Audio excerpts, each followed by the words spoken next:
Наемателите, когато започват да търсят имот под наем, трябва да знаят какво точно търсят, като трите основни неща, които те трябва да знаят, това е район, цена и характеристики на имот. Много често в един момент трябва да се направи компромис с някои от тези три критерии.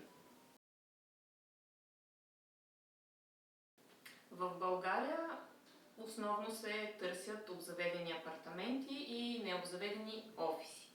Като много често, когато излезе на пазара необзаведен апартамент, презумпцията и очакванията на наемодателя са наемателите да са по-дългосрочни, когато се даде в този вид.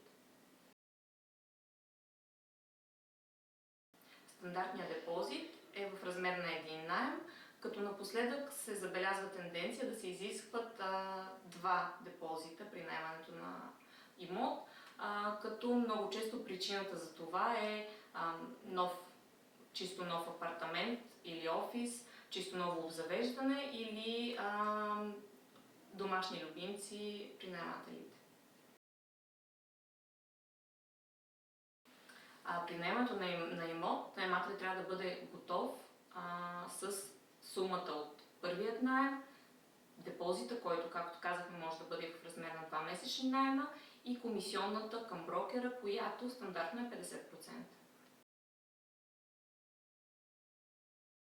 Стандартните срокове са минимум 1 година, като това важи за апартаментите. Напоследък се забелязва тенденция да се изискват минимум година и половина или 2, а пък за бизнес имотите, разбира се, там са от много по-дълги сроковете, от 2 години.